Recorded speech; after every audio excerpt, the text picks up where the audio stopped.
Halo, gue Sheila Nur Latifah dari Diksa Sindo, Fakultas Ilmu Budaya, Universitas Brawijaya, Angkatan 2018. Di podcast pertama gue ini, gue mau cerita perihal kehilangan yang baru-baru ini gue rasain. Alasan kenapa gue menceritakan kisah gue ini sekaligus menjadikan perihal kehilangan sebagai tema podcast kali ini adalah karena gue percaya bahwa setiap manusia yang hidup pasti pernah merasakan kehilangan. Ini langsung aja, cerita gue ini bersumber dari berita duka yang baru aja menimpa keluarga gue 2 hari yang lalu. Setelah 1 hari sebelumnya dinyatakan positif corona, kemarin kakek gue menghembuskan nafas terakhirnya di rumah sakit.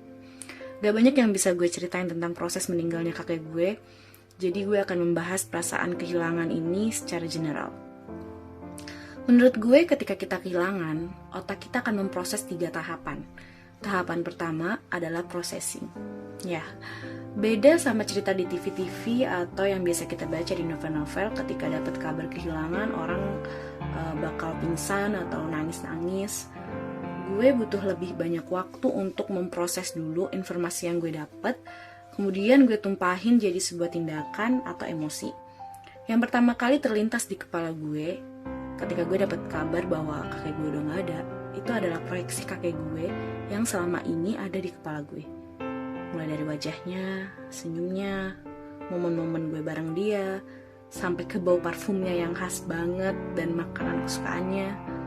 Otak gue seolah memvalidasi dulu bahwa ini loh kakek gue. Nah, setelah itu baru gue masuk ke tahap selanjutnya, yaitu realizing, atau proses dimana gue menyadari bahwa kakek gue udah gak ada nih. Kakek gue udah gak ada di dunia ini. Gue gak bakal ketemu sama beliau lagi buat selama-lamanya. Gue gak akan ketemu meskipun gue nyari ke ujung dunia. Dan yang gak ada orang lain gitu yang akan sama kayak kakek gue. Di titik ini biasanya emosi gue baru muncul. Perasaan sedih yang akhirnya bikin gue nangis sesenggukan. Dan yang paling penting sih pasti sering bikin kita bertanya-tanya kayak, kenapa ya kok cepet banget, kenapa ya, dan emosi-emosi semacam itu.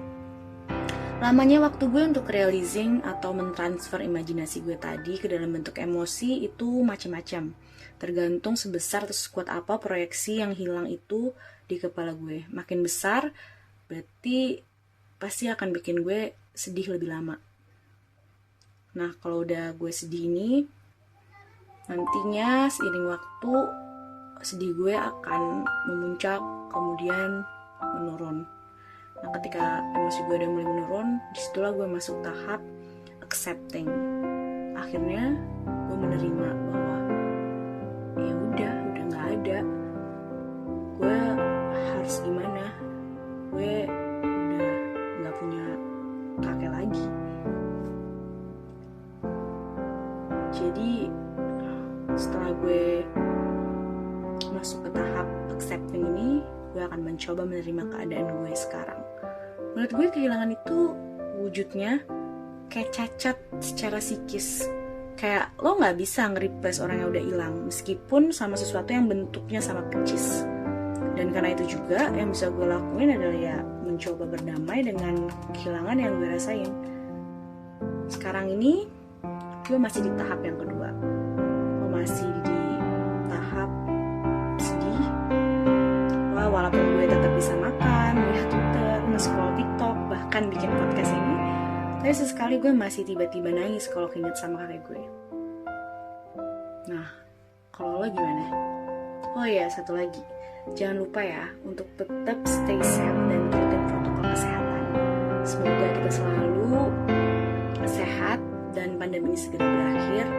Dan untuk yang juga sedang merasakan kehilangan, mungkin semoga bisa segera berdamai dan bisa melupakan.